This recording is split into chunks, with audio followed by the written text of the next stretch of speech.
Today, we continue our discussion on collecting and curating on Web3.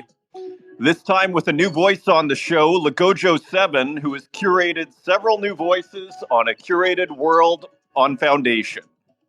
He said he's going to be a few minutes late, but we are proceeding on schedule, and there's already a few wonderful people entering the room, and we will have no problem filling the time here. Artist Journal, April 5th, 2023, broadcasting live from Livorno in Tuscany and New York City on Rug Radio via Twitter Spaces. My name is Adrian Pocabelli, and we welcome back co-host, artist, and conversationalist to the show, Rune Toon. Rune, how are you doing? I am doing great. I always love your intros. Well, I was a huge Art Bell fan and talk radio in general back in the day. And yeah, it was all about the big build-up there. So yeah, I just can't help myself. Keeping the art radio tradition alive. It's a weird mix, isn't it? NFT art mixed with late night talk radio, a surrealist experiment in itself. And I see wonderful people. Burka Byram here, Martin Joe, Dr. Version, Jess Thuga, welcome, and Luke 500 and Chi Moscow Jackson. This is wonderful. So, Rune, how is your week going as we wait for Legogio to take the stage? Well, so my girlfriend, she went upstate with a friend this week. So trying to keep things in control over here. They got a little bit hedonistic, a little too fast for me. But I'm back to work. My weekend is Sunday, Monday. So I'm keeping things in control. I was going to say party time. Oh, yeah. Boys' night. Yeah, absolutely. So that's good. So are you able to make any art these days? Or are you, I mean, I'd find it pretty difficult in New York, to be honest, to make art just with so much going on. But how are you doing on that side of things? It can be pretty difficult to make some art. I think once the warm weather starts to spark up in New York, the social life kind of takes over for a lot of people. So I feel like my art making is definitely winter oriented. How's Italy? Did you go to any museums? What's your experience been like? Over in Tuscany here, you know, it's kind of funny. I used to be obsessed with going to museums, and maybe it's just a function of Livorno not having much in terms of museums. Like my girlfriend and her son went over to Pisa today, and they were going to go up the tower. I've already been there, but I kind of want to go, but I don't want to be rushed going back and forth. I could have done it from a cafe in Pisa, but, you know, then all of a sudden you're talking too loud in the cafe and all that sort of thing. So I thought, maybe I'll stay back. But all to say, you know, I spend so much time doing art these days in terms of either talking about it, making it, you know, spending time indoors. And exactly to your point on the spring, I'm so happy to get outside that I'm just happy to kind of walk around some quiet town in Tuscany here, or city, I should say. I mean, yesterday we went to Florence, and let me tell you, that was like so busy. I couldn't believe it. Like I've been to Florence in August, and it was crazy, and it reminded me of that. Like you know, people are traveling, and it was just absolutely full. We would have went to the Uffizi. Actually, it was on Monday, but the Uffizi was closed on Mondays, which I basically already knew before going. But I was just happy to, you know, as I was saying, just walk around a little bit, get some fresh air, get out of the apartment. You know. Yeah, sometimes it's almost equally as thrilling just to be in a new place.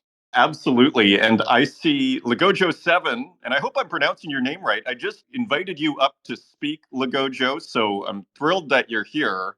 We are excited to talk about what you're working on. And hey, to everybody who is here, if you want to join the conversation, just put a request to speak and we'll happily bring you up. Otherwise, I may prank you during the show with a invitation to speak just to get things going here. So, Legogio, I have sent you an invite to speak, and there Legogio is. Legogio, welcome to the show. Yo, how are you? Doing well. Where are you calling from, Legogio? I'm calling from Montreal, Quebec, Canada. Is that right? Yeah, I used to live in Montreal for about 7 years. That was a while ago, from about 2004 to maybe 2011.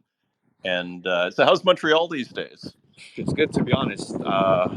I'm walking the streets right now, talking about getting fresh air. We can hear the fresh air there. So tell us a little bit about your story, if you could. I think, was I in a bidding war with you once for a Hasdrubal Waffle? Was that you? Yeah. Yeah. Okay. I knew your Oh, name. that's awesome. Yeah. Oh my god. Yeah, I remember that. That's, to be honest, that's one of my favorite Hasdrubal pieces of all time. Me as well. That's why Which piece was this? maybe I wonder if we can find it here. I'll try and find it, but it's a spectacular work. It's in my other wallet that I use for bidding, which isn't very secretive.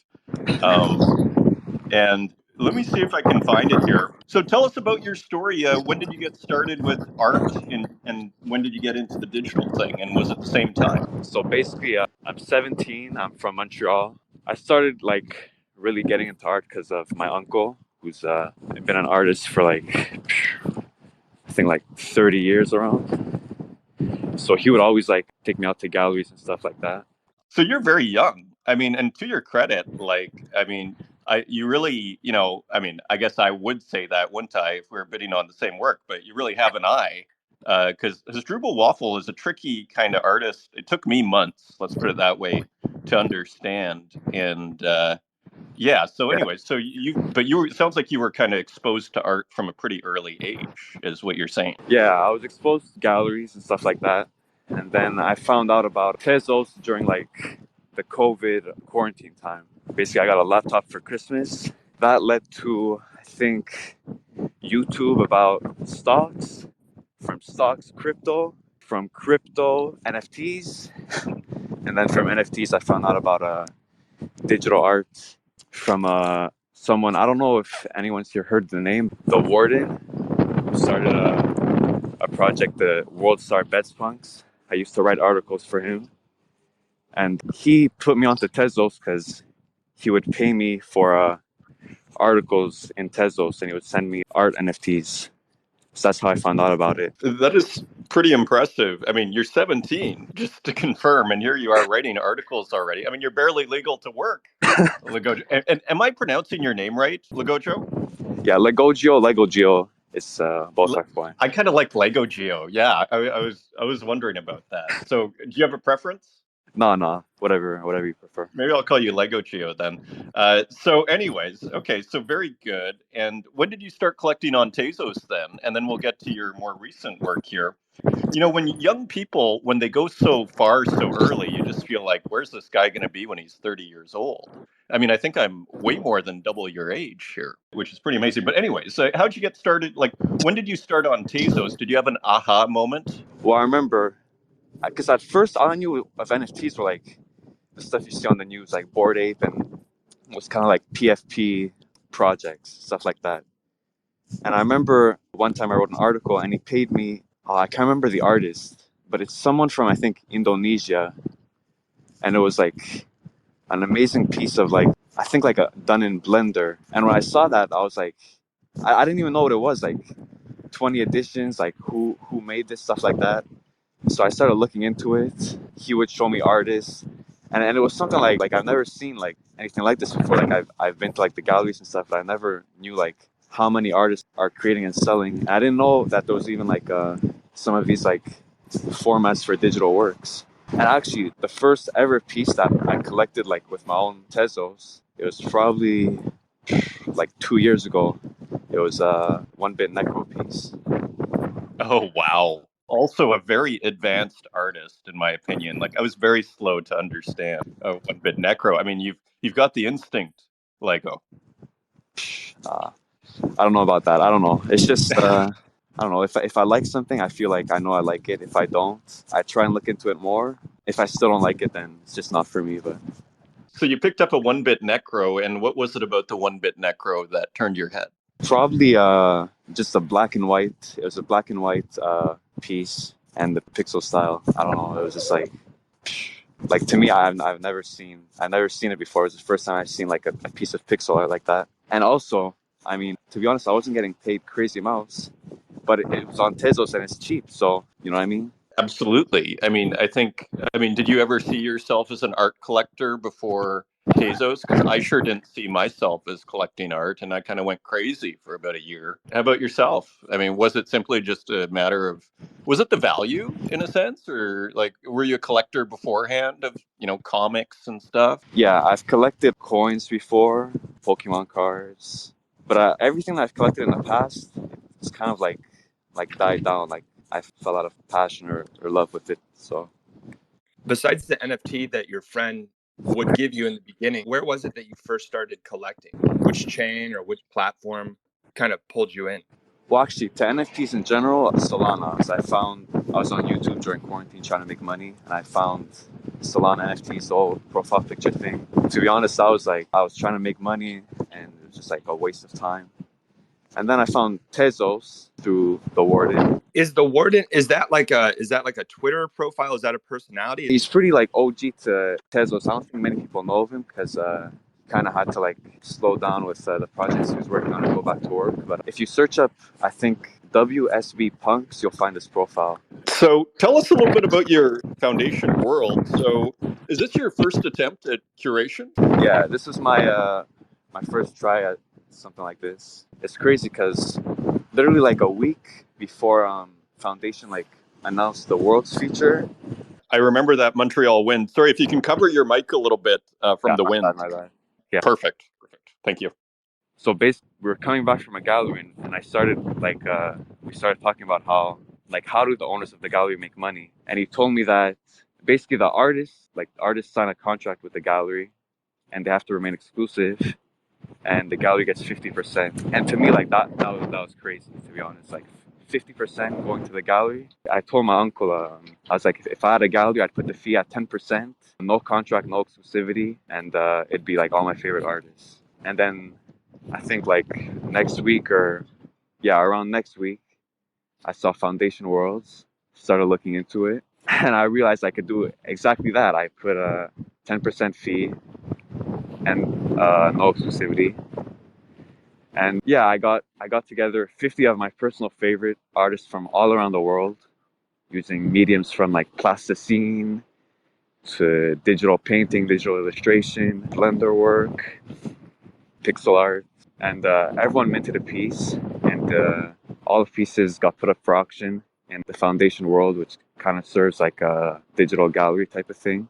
And yeah, I'm really happy with how it went. Have you showed the gallery to your uncle? Yeah, I showed it to him, and he said he's proud and stuff like that. Yeah, one of the things I'm really curious about is, are these in a sense your favorite artists right now? Because like for me, that's how I would feel in the sense of like me say putting that show together. I'd much rather talk about these new artists that nobody's really discovered other than, a few hundred people here on Tezos, maybe a few thousand, than talking about, Gerhard Richter or whomever. Like, do you get that sense? Like, in a sense, are your kind of favorite artists up in this world Yeah, to a certain degree? 100%. That was like my thought process going in. Like, I don't care if they're on Foundation or not. I don't care if they're selling on Foundation, if they're selling on Object. I don't care. Whoever my favorite artists are, you know what? Let me ask them if they'd like to be a part of it, and whoever's interested, join us.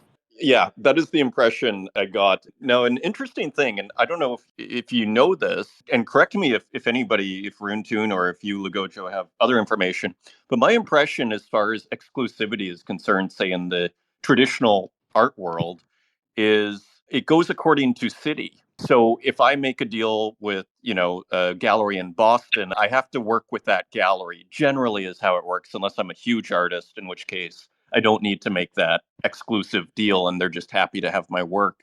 But if you're just sort of like a regular artist and you're getting a deal, my impression is it's the city itself where you're exclusive, but then you can go to a different city like San Francisco or Beirut or whatever, and you can make another deal there, and you're not stopped unless you have kind of an unusual contract.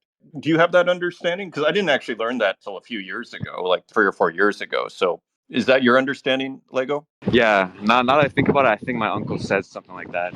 Am I wrong? But like in the city, you could only be in one gallery. It's more like that. Yeah, like that's what I would call a typical thing, unless you're like already a hugely famous artist. But even then, you'd still kind of have your exclusive agents that might represent you, say in Europe and Asia, even that sort of thing, and then you work with those people. But generally speaking, if you're kind of working your way up as an artist, yeah, that is my impression. And the reason I share it is because I didn't really learn that till recently, and maybe it might be news to other people out there. Runtune, is that your impression? Oh yeah, that was kind of one of the discoveries, maybe 5 to 10 years ago that I had that kind of further killed my art dreams. I found it kind of exciting, to be honest, as an artist, because I thought, oh, wow, like here you could have like 30 different galleries in theory, working for you. And, could you even make enough art, if you have like 100 galleries, like, I I mean, think it's even beyond just city to city and gallery to gallery. A lot of times a gallery, depending on the artist you are, will make different decisions about the contract that they have with you. Like, for instance, let's say you're like a landscape painter and you are working with a gallery in the Midwest. They might not want you to do anything, and you might be kind of locked into working with them for several years unless you somehow had the money to buy out your own contract. At least that was the perspective described to me from someone who was exactly that, like a landscape painter in, I think, in Wyoming, and they were working with some gallery in Jackson Hole. right. In a sense, they couldn't work outside. Like their contract was sort of more like a much larger than a city. Correct. Gotcha. So Legogio, I'm going to go back between Lego and Legogio, I think. So tell me, doing this then, does it make you want to curate more, or does it make you want to start a gallery? Like now that you've had what sounds like a pretty positive experience, and again, I think your gallery looks great, and I'm actually curious to actually hear about that. Going from zero to, I guess, 0 to 1 here, from thinking about wanting to do it to actually creating it, and how challenging it was. But before we go there, like, does this make you want to open a gallery or just keep doing more worlds? Worlds, 100%. I feel like it's already gone great, but I feel like I could take it further using worlds to like showcase this art to more people. And galleries, I don't know, because I feel like there's for sure more cost with a gallery. You have to pay the rent and stuff like that. So Totally. It's a whole other order of commitment here. Whereas now you can basically, once you've basically put the artists together, you've done whatever you need to do on foundations. And maybe you could talk a little bit about that experience. Like, how complicated was it for you to set up? It's probably just going through a little menu, I assume. And then you invite the artists, you add the wallet. Is it that simple? yeah, I'll kind of go through like my process just to show like how easy it was. So That would be great. if you're listening right now, you have artists that you think would be interested, you like their work, and you want to show it to more people, you could do it. All you have to do is put a list together, get all the artists together.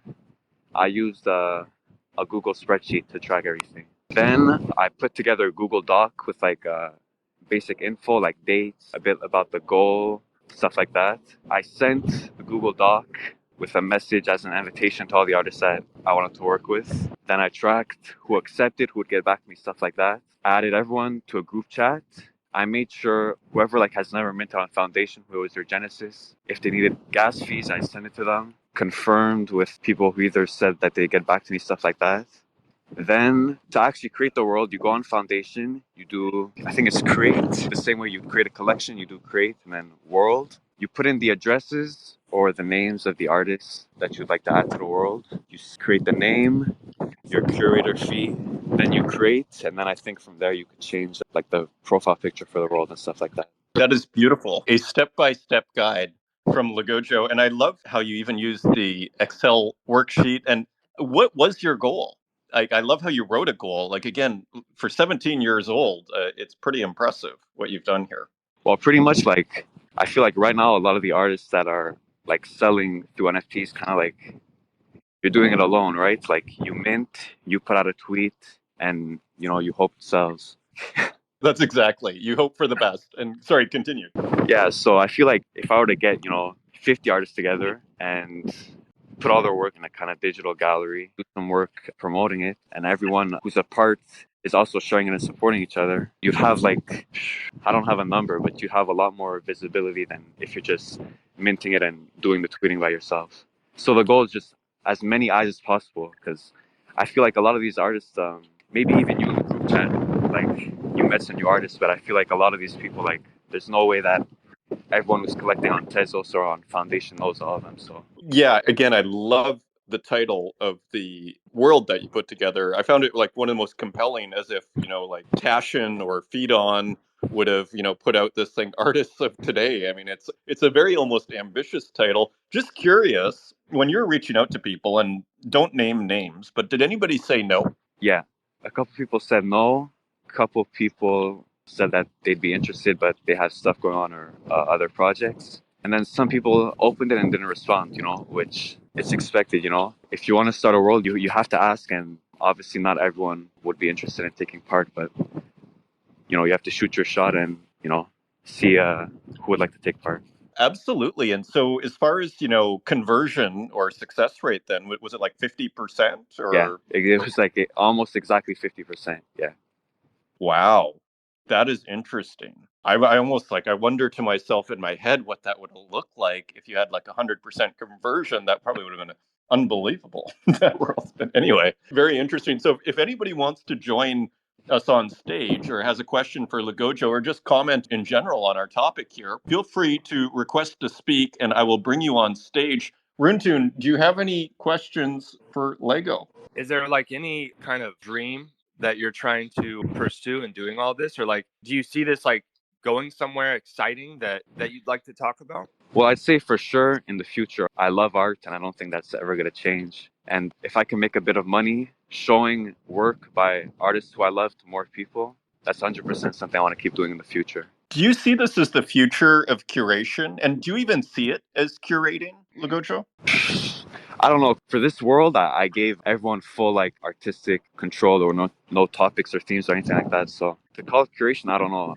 I did get everyone together, but I didn't really. There were no topics, themes, anything like that. So for this world, I'm not sure, but I think that like this is for sure like an option that should be looked at and taken seriously for curation in the future, because there's for sure like advantages over like traditional galleries and stuff like that. Yeah, absolutely. And I feel like you did a good job, though, again, of unifying it with your title, because you basically took a bunch of different artists that might not have much to do with each other than the fact that they are coming out now. They're kind of somewhat undiscovered, and you're putting them all together and saying, this is now. Yeah, exactly. Would you ever consider bringing like what you have curated to like a physical gallery? Yeah, I wanted to do like for this world I wanted to do stuff like have like projections in the streets, and I wanted to have big wheat paste posters up, but I didn't have time. But for sure in future like worlds, I want to merge it more with the physical world and putting this art in front of people who might not be on Twitter, who might not be on Foundation collecting NFTs already, but who enjoy and appreciate art and might like to collect it. Yeah, I mean, I feel like there's a few people in the space already who are kind of pushing digital art into physical spaces. I mean, She Moscow Jackson, who's listening right now, is one of those people. That could be an interesting avenue to explore. Yeah. I don't know if this is the name, but I think like Super Chief Gallery or something like that. I think they did projections in, well, like France. Was it France? I think so. And yeah, they've been around because I think they were at NFT Paris, if I'm not mistaken. Yeah, yeah. Yeah. And yeah, I think they're in Korea. They're all over the place. They're at the World Trade Center, I think, in New York. Yeah, they seem to be one of the most ambitious groups out there who are really trying to, make a name for themselves in this space. Is I guess with this kind of IRL solution of sorts. And it looks like they use TVs, they use projectors, they use. I think they had that cube. You remember that's in the middle that was showing that Yoa In work that I think I've seen a few times on Twitter a couple of months ago. So yeah, has anybody reached out to you, Legogio, about what you've done? No, to be honest, no. Well, we have Lego, Yeah, and I'm totally impressed over here with what you've done. thank. And so, how many of these do you think you're going to put out in the future, or have you thought that far? As far as a number, I'm not sure. But before I even like start working on the next world, I want to get all the pieces in this one sold. So before that's done, like I'm not putting too much thought or effort into future worlds. That's very cool, and that's one of the big benefits of actually having these worlds is you have an incentive here. And welcome Chi Moscow Jackson to the stage. You have an incentive to make a sale because you get a commission, and you want the artist to sell. I mean, my only reservation with the worlds from a curatorial point of view is it kind of makes me sad that they disappear once they're sold, because then the kind of whatever narrative you might be crafting is all of a sudden gets disturbed and all of a sudden is incomplete because the work disappears when it sells. Do you have any thoughts on that, Legojo, before we go to Chi? Yeah, I know. For most worlds, it's like that, but I think I did something where all the pieces got put on a home page for the world. So I think if you go on the world and you click home, all the pieces should be there. On the listings, I know they disappear for sure. But I think if you go on the home section, all the pieces stay. Very interesting. So maybe they have sorted this out. Chi, welcome to the stage. It's thrilling to see you again. Hey, how's it going, guys? Hey Awesome. there. How Hey, are things in Seattle? oh man, Seattle is great. Spring is here finally, and the rain has held off for a few weeks. So we're all loving it out here. That's good to hear. And so tell us what's new with you. I mean, I haven't seen a ton of you on Twitter, so it's great to see you. I don't maybe you've been there, and I just have a tunnel on Twitter here. But tell us what's new. I mean, you put together that great show in January, which sounded like it went really well. What's next? What are you up to? Yeah, man. I'm always busy here. We do shows every month. So Um, I'm always going in between the digital art and the traditional art. So we are having a new show actually coming up here tomorrow by a cool artist. She does very much like gender identity, mythology, and it's about women empowerment a little bit, but it has a very contemporary twist on it. So she's very trending a little bit, and a very nice color palette. So yeah, I'm doing that, but I also am in talks, and hopefully the show goes through with the Seattle NFT Museum, trying to have a co-hosted show, hopefully at the end of the month. So that's fingers crossed that goes through, and if that goes through, that will be a good bridging of the Ethereum artists and the Tezo artists, in my opinion, because I mostly do Tezos, but they are exclusively Ethereum right now. So Interesting. yeah. And so would you curate that then? Yeah, so I would be curating a set of Tezos artists, and they would be curating the Ethereum artists. But the kicker, and this is the most important, interesting part for me, is they don't actually own the work that they're showing. So they can't make a digital space like a on cyber or something like that, because they're just using like JPEGs that they are just saving, clicking like Xcopy. So it's Right. a little bit different than what I'm doing. So it's an interesting fact that I think what we're, without going too far, I think that we're talking about possibly having a virtual space with the Tezos artists and possibly having VR headsets within their gallery in the museum downtown, well, in Belltown. So it's almost like a meta gallery in a gallery without going too far. That's super cool. Yeah. But to get onto Lego, I just think that it's great what he's doing because, it really talks to the promise of this space, because here's someone who has an idea and they can just put it together without barrier. And, coming from like when I was a kid, I also, when I was in high school, I wanted to do art shows and stuff. And, I just basically without going into a long, detailed story here, my father was a manager at an apartment building. And so there would be empty apartments every once in a while. And I would take one of those for a night. And we would just hang art in the empty apartment or empty apartments in the building for one night. So That's it was awesome. kind of like using the resources that you had, but it was like, here you can get artists that are top notch, not just your peers, put it for the world to see, and make a commission on it, which is like mind blowing without even putting more than gas fee money in. It's a beautiful thing. I couldn't agree more. I mean, it kind of it bypasses this whole model that you need to apply for a grant from some government body if you're a curator. Because, I don't know Yes. if any curators that are used to taking a cut out of the art, but it's kind of like I think I mentioned this on a show once. It's kind of like the sales model where it's like you get a commission on your sales. Sure, you can come sell my product, and yeah, you get your 10, 15, 20% commission, whatever the case might be. And it sounds great, right? Like, I mean, have you thought of doing your own world, Chief? I haven't. I only collect a small amount of Ethereum artwork. It's actually grown since the birth of Manifold. That really made it a lot easier with the open editions for me to get into that market, but before I had only purchased a small amount of what I would consider gems and affordable gems for me because, I'm already doing a lot. So I never really was early enough to get any of the, cheaper things. But I do have, my Ethereum pieces that I do own are precious to me. And I do enjoy them. But I know I haven't done a foundation world, but I'm interested, actually. I do like Tezos. I do think there's something to Tezos because I don't want to, for me anyway, I don't want to get too spread out. I hear you. I hear you, especially when it comes to collecting. But you do realize, like, you don't need to own anything to create the world, right? Like, Lego didn't buy all that work and then say, I'm going to sell it. Correct.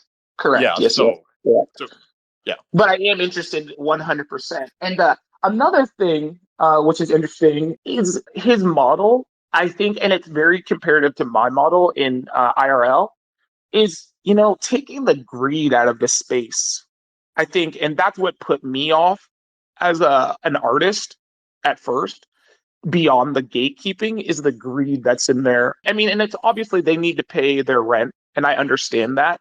But coming from an artist standpoint, when I was in art school, all the painters and some of the other artists, but I was with painters, so I can only relate to the painters as much. But all the painters, we never were into the curating students because we always felt, hey, these guys are just coming in here. They're just trying to make a couple bucks off of us, you know, and make all these connections while they're in school. And then, then they've made their buck. And then they're on to the next artist where we're just, this is our life, you know? So I think his model of only charging, like 10, 15%, which I do, is very fair. And it doesn't put anybody off.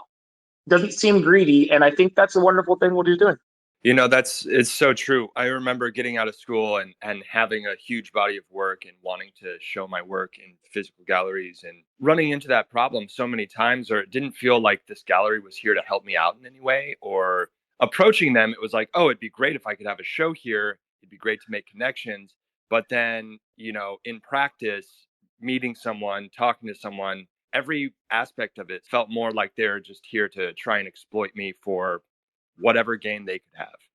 But on the other hand, since then, I've met some people who own galleries where they really take the matters of rent and all that stuff into their own hands, and they don't put any of that on the artist. They don't take a cut from any of the shows, stuff like that.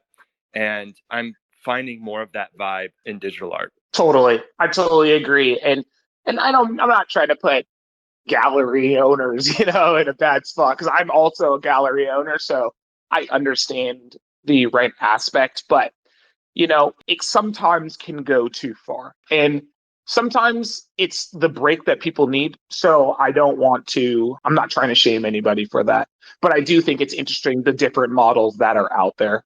And sometimes it will force an artist to raise their prices too much, too quickly. And then it's like, okay, that one show was great. I made some commissions, but now my prices are too high. And the classic is you make the sale and then the gallery doesn't pay you. I mean, that's not an Yep. uncommon story out here in Berlin. Where Definitely not. Lego, do you have any thoughts on this whole commission business? 10%, I agree with Chi. 10% seems to be a pretty good, like you said, it's like, because there is so much greed in crypto. It's kind of refreshing to see 10%. Any thoughts on that? I think 100% for worlds like 10, 15%. I don't really see a reason to go much higher than that. The only fees are like gas fees for creating the world. If you're onboarding like artists to Ethereum and you want to cover their gas, that was the only fees for me. So right, and that was very cool to offer people to cover their fees. I mean, it shows you're here for the art and the artists, not just to make a buck. Yeah, 100%. And also for the in-person galleries, I don't know if any of you guys know this, but is 50% like required like to pay the rent? What would you guys say is like the minimum for in-person galleries? I would say maybe the minimum is maybe 40, but I think 50 is pretty typical. Okay. And I've heard 50, as high as like 80% in Chelsea and New York because the rents are so crazy, but you can charge, 5 times as much. Rent tune, you probably know a lot about that. Oh yeah, in New York, I think it is common for it to be between 60 and 80%, and I think it's probably negotiable depending on who you are as an artist and what you bring to their gallery. But yeah, 60 to 80%. And that's all subjective. The galleries don't necessarily need to charge that. That is just industry standard where they think that it's okay.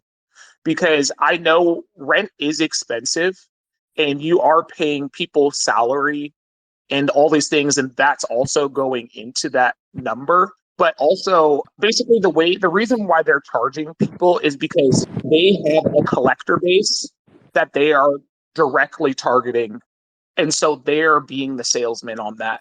And the commission goes, yes, to rent, but also to events, supplies, salaries, all those things. But it is also subjective. They don't, it could be whatever they want it to be. There's no reason for it to have to be 50%. Industry stand, it's like if people were okay with paying that, why would I ever go lower? But it doesn't keep the artist in mind. That's true. I mean, but it does. So like in the Chelsea galleries in New York, for instance, like, I mean, you're going to be getting huge sums of money for any sales. Like they only have serious buyers who go in there. Yeah, I agree. I agree with that. But the way that I look at it and the way I approach my gallery is that my space is right next to the top tier private gallery, right? Literally across the street. So anybody could walk in and purchase a work for whatever price that you want to put on the wall. But the deal is that it's primarily the way that those galleries get their funds from their buyers is they have a collector list, like you're saying, and their collectors are willing to pay that money. So it's not really like they're making money. They're never making money off the street per se. It's just what their collectors are used to paying. And so that's why they're able to charge 50%. But the rent really isn't extremely higher across the street, like maybe by $2,000, $3,000 a month, if you catch my drift. It always comes back to the social proof, doesn't it, Chief? Exactly. Exactly.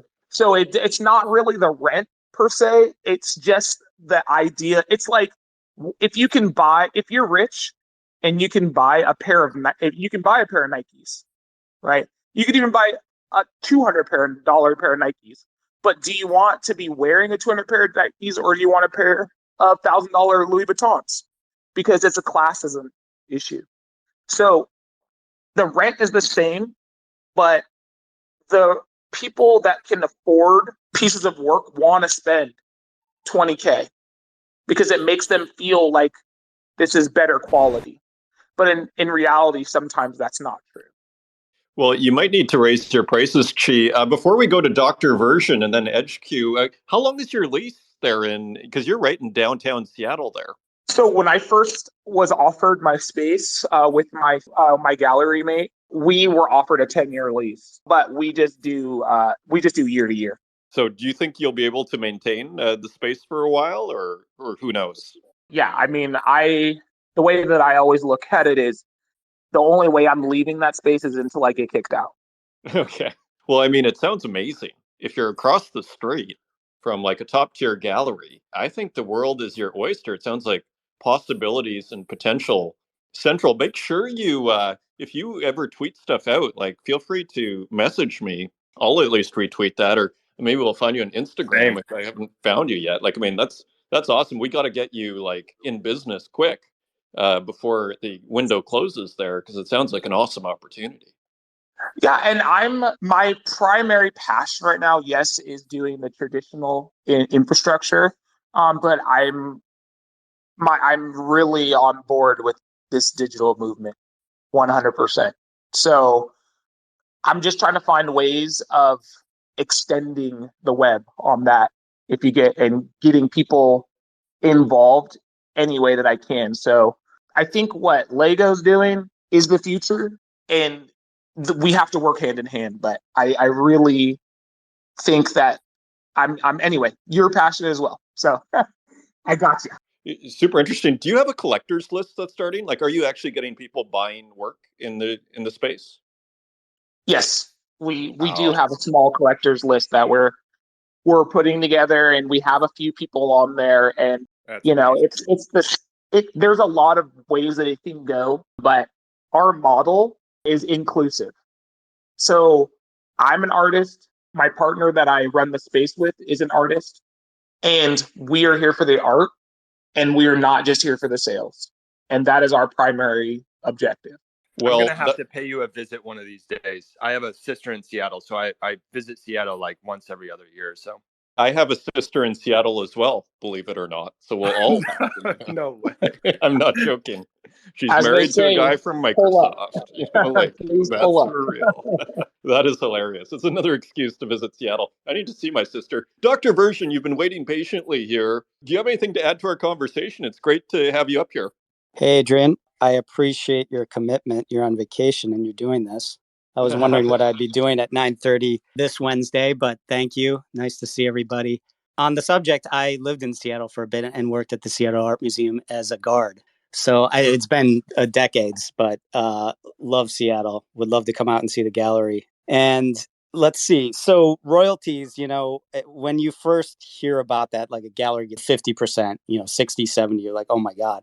But there's so much involved in being in that position to sell artwork like that. Like if you're an up and coming artist, they will take a loss on your first sale and you're selling paintings for $15,000 just because of the high stakes of being, positioned as a blue chip gallery, or even, mid tier, whatever you want to call, the world. And a lot of these galleries, I think, are funded because they can have tremendous losses and make good money, but they have to find that artist who's going to sell. It speaks to, I think I'm really glad you brought that up. Like it speaks to how difficult the business of, running a gallery is. Like it's a pretty, brutal business as art making can be as well. Yeah, definitely. But this Web3, and we've talked about this before, and NFTs and blockchain, how a lot of this friction or barriers or entry points, it's just way easier and it's moving quick. And this story I'm about to tell would be very difficult to do on the blockchain, but I'm not going to name any names because it's a big gallery in New York. It's a good friend of mine who quit the art world because he couldn't stand it. Got a graduate degree, moved to New York, got a solo show in this gallery, sold out the show, selling paintings for $10,000. He was like, oh my God, 10 paintings, 12 paintings. Later, he found out about 6 to 8 months later that the gallery had not sold all of his work. They said it was sold, but then they kept like five or six, half of it was sold, but they kept some and then sold that for, instead of $10,000, $40,000 behind his back. And this is the kind of stuff that goes on, I'm sure, all the time in the art Wild. world. But that's the kind of thing where you're like, he's also didn't have the tough skin and was like, I'm an artist, I don't want to deal with this. But he was positioned to be, he could have gone on. And he has a friend who he went to school with too that stuck with it and kept it like, this is a business, and is doing very well now. But my friend is like, he just couldn't deal with it. it's, That is a it's, I mean, wild that's story. So did he leave the kind of the art business after that? yeah, he still lives in Brooklyn. He lives in New York. He's huge into stereos, and he was an assistant for a long time for an artist, like a pretty big artist. So, he got paid well, but he just couldn't handle that. And he got burnt out on painting. And I'm sure the pressure too, it's like you got to keep up. And hey, we got another show in 3 years. But that's the thing that's so amazing about where we are now. It's like, oh, well, you can have a show together in 2 months and put it out there. And Legogio, I forgot how to say your name. I mean, It, this is the future. Yeah, it's Legogio and Legogio. He is cool Okay. with both. I confirmed at the beginning of the show because I was wondering the same thing myself. What a story, Dr. Version. So just hold on there. I'm going to get to EdgeQ. EdgeQ has been waiting here as well. EdgeQ, welcome to the show. Where are you calling in from? Hey, what's up? Can everybody hear me okay? I'm on Yeah, Bluetooth. loud and clear. Perfect. Yeah, I'm calling strictly from my warehouse filled with medical cannabis at my job. I'm calling from Puerto Rico. Shout outs to everybody. I just wanted to hop on here and just praise what Legogio is doing, what she's doing. in terms of the work you're doing, joining artists together and straightening bonds, which is really important in this space. I think in various different levels, we all curate our experience here in terms of the people we know and the people we interact with. But what you're doing in onboarding artists or giving them more visibility is something really important. And I just wanted to say thank you, Lego, thank you, Chi. It's really important to the space. On the terms of just galleries, what they're doing, I know there is a commercial aspect to just big galleries or blue chip galleries as it may. But I'm confident that things like Web3 and more grassroots based movements can break that. And we don't have to just keep on with the blue chip galleries and we could gain exposure. That would be a perfect world. In other terms, what they are also doing in onboarding digital art could also be a bridge toward physical galleries, which is not to discount them, and they do have and serve a purpose, but it could also mean that more people are making art. And I think that if more people are making art, we all win. So that's just my 2 cents on that aspect. Beautifully put. I couldn't agree more. And it seems to always come back to this barriers of entry. And with Web3, I mean, yeah, there's a little bit of gas fees here and there. But other than that, I mean, it's pretty much free. There is no rent, there is no anything like that. And I think you bring up a really important point on discoverability. Like what Legogio is doing here on his show is all of a sudden you start to see all these other artists that you might not have known, and you see a few that you are familiar with and you love, and all of a sudden like you say, I think these worlds are one of the great ways to discover new artists. Lego, do you have any response to what EdgeQ said? Thank you, bro, for the kind words. I appreciate it. And yeah, I hope that it did strengthen bonds between the artists in the group chat because I know 100% like not everyone who took part like knew each other before the world. So I hope that even just within the artists working together in the world, that bonds were strengthened and new connections were made. Yeah, absolutely. And I think when you bring on newer artists too, like it has a nice mix actually of kind of newer artists and, artists that have been around a bit. And so I think especially if you're a newer person, they must have been just so excited. Like I was excited. I was like, "Oh, cool. I'm finally on a world here. This is great." I mean, I guess so I mean, if you're kind of newer and you haven't really done too much and whatever, and then you're on there, I mean, it must be just like I'm moving up in the world. You know what I mean? Yeah, I hope so. I hope so. I'm sure. Well, we're here at 4:30, and there's Tukes. What a great audience we have here today. Human Boy is there. Kalitsa, McBree, JNK. How exciting is that? Ollie Izakowski and Josh and Demon Ego and more. Okay, so a wonderful lineup here. Legogio, do you have any closing thoughts or just thoughts in general for the community here?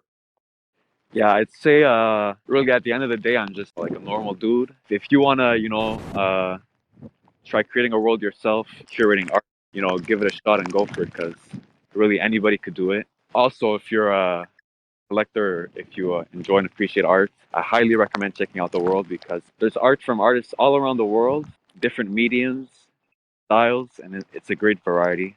I think that there's a piece for that anyone, at least one piece that anybody could really enjoy. So, check it out and see if there's anything you enjoy in the world. Thanks, Lego. You did an outstanding job of putting that show together. Maybe there are more questions here for you. We have a couple more people coming on stage. Rosa, where are you calling from? And welcome to the show. Hi, thank you for having me. I'm actually calling from London.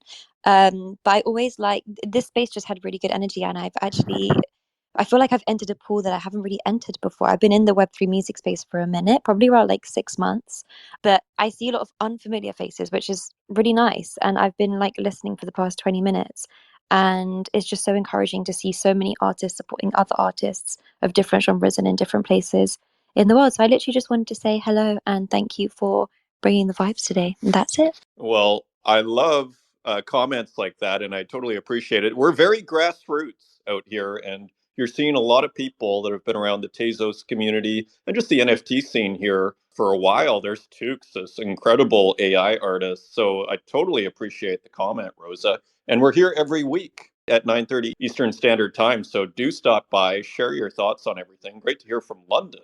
And McBree, is it McBree? McBreeze, welcome to the show. Where are you calling from? Hey guys, it's McBreezy. Good morning. McBreezy, I see it. Yes. Yeah. Hey, Legogio, how do we check out this world? Is it under the artist of today on your description? Yeah, it's if you click on my profile, there will be an account tagged at artists of today. Click that, and in the link in bio is all the pieces that are currently up for auction. Okay, cool. Yeah, I haven't heard of the foundation world aspect of doing galleries, so I'll definitely check that out. But I just want to say I see a lot of people here from Tezos community. Just salute to all you guys. You guys have some dope work and are doing some good stuff out here. So Rock on, McBreezy. It's great to hear from you. And before you go, are you an artist? Are you working on stuff? Are you a collector? What's your scene? yeah, so I've been collecting for 2 years now. I come from like video editing aspect of creating art, and have the last 2 years kind of just delved into doing digital art, all forms of art. All my friends are artists. I went to film school, so I got a lot of friends that are musicians that do traditional art. It's just like anything and everything. I don't really like to be tied down as anything besides a creator. So something that I did just put together was a montage video. I have it pinned on my profile. If anybody out there would want to go check that out, I showcased a bunch of really cool visuals that have been minted on Tezos. And I'm also starting up a YouTube page called Tezos TV, where I want to showcase different events going on in the space, as well as just really cool art. And yeah, I don't know. We'll see where it goes, I guess. But I just kind of put that together and plan on trying to help, foster the space here. Well, I think you're in the right place, McBreezy, and I will definitely check that out. That sounds super interesting and a beautiful addition to the ecosystem here. And I'll check out your art. Any closing thoughts from anybody here? Dr. Version, EdgeQ, Legogio, McBreezy, Chi Moscow, Chi? I just wanted to say, Pokebelly, I was in Italy for about a year, and if you're down there, two things I would recommend is have you been to Lucca before? I think we're going tomorrow. It's tomorrow or Friday. Yeah, no. Yeah, Lucca is amazing, and they have a really cool antique market there that opens up in the streets. Oh, that Really, sounds really worth checking out. And hmm then also Siena, the Duomo is amazing over there. So it just two little Those sound things like I would say. two excellent recommendations. Siena's it's a bit of a jaunt. It's like 2 hours and 15 minutes. So it's kind of like That's a little bit too far, but yeah, from still, it's a Livorno. beautiful, one of a kind. It's unlike any of the other Duomos. Okay, that sounds incredible. Yeah, no, Luca definitely, and we're gonna have to come back for Siena. My girlfriend is like, we got to go to Siena. We got to go to Siena. So maybe we do go. Florence was mayhem. I mean, you would think it was like June with all the people on the street. It was utter mayhem. People everywhere. It was like it felt like a tourist trap, which It always is. maybe it always is. I guess it Yeah. sure. Yeah, good There's point. a amazing fresco. One of the first frescoes by Piero della Francesca, and Oh yeah, that is something to in see. in Florence. In Florence, it's a smaller chapel. That's I'd have to I could get the information for you, but that fresco was a game changer Wow. for the Renaissance, and it's Okay. Piero della Francesca. Yeah, I can just do a search. If I can't find it, I'll message you. It's Because absolutely amazing. I went to Florence on a Monday, almost on purpose, so I didn't have to go to the Uffizi, even though, because then you're just like, okay, I have to go to the Uffizi, but it's closed, of course, on Mondays. Yeah, But yeah, and definitely. if the weather's good, you can go to the Boboli Gardens, and those are absolutely beautiful as well. Okay, sorry, what is that called? The Bobolo? It's Boboli Gardens. Okay. I'm pretty sure my pronunciation could be off for sure, You but probably have better Italian than I do. but yes, just a few suggestions since Italy is beautiful. Okay, a beautiful thought to end on. Runtune, do you have any closing thoughts for us as we wrap up the show?